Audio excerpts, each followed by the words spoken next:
আমাদের এই রাজপথ থেকে ক্লাসরুমে ফেরত নেওয়ার সুযোগ করে দিন। শিক্ষার্থীদের আকুতি, শিক্ষার্থীদের মিনতি, শিক্ষার্থীদের কান্না আপনারা শুনুন। শিক্ষার্থীদেরকে ক্লাসরুমে ফিরে যেতে সহায়তা করুন।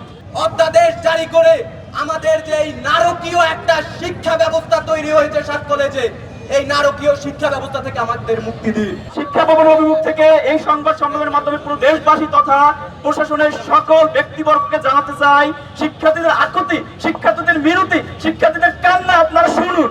শিক্ষার্থীদেরকে ক্লাসরুমে ফিরে যেতে সহায়তা করুন।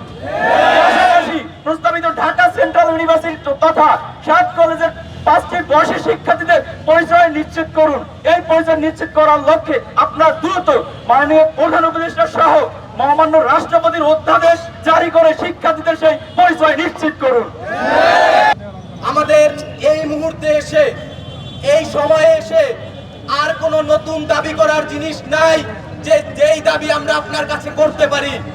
আমাদের এই মুহূর্তে এসে এক এবং একমাত্র দাবি, অধ্যাদেশ জারি করে আমাদের যে এই নারকীয় একটা শিক্ষা ব্যবস্থা তৈরি হয়েছে সাত কলেজে, এই নারকীয় শিক্ষা ব্যবস্থা থেকে আমাদের মুক্তি দিন। আপনি জানেন এবং আপনারাও জানেন যে 24-25 সেশন বিগত একটা বছর যাবত একটা বিশ্ববিদ্যালয় ভর্তি হয়ে এখন পর্যন্ত তারা ক্লাসে ফিরতে পারেনি।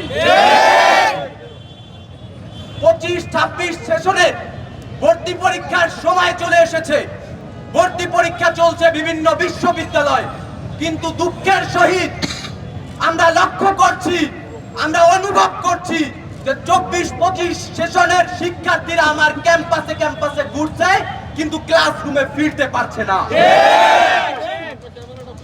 মাননীয় প্রধান উপদেষ্টার লক্ষ্য আকর্ষণ করছি যে যত দ্রুত সম্ভব আপনি নিজ দায়িত্বে, আপনার নিজের মাধ্যমে, আপনার সদয় দৃষ্টিতে আমাদের নিয়ে অধ্যাদেশ জারি করে আমাদের এই রাজপথ থেকে ক্লাসরুমে ফেরত নেওয়ার সুযোগ করে দিন। এবং যতক্ষণে এই অধ্যাদেশ জারি না হবে ততক্ষণে আমরা এই রাজপথ থেকে ক্লাসরুমে ফিরবো না। আজকে আমরা এখানে রাতে অবস্থান কর্মসূচি অব্যাহত রাখবো এবং আগামীকাল থেকে আবার নতুন করে এই ব্লকের কর্মসূচি চালিয়ে যাব।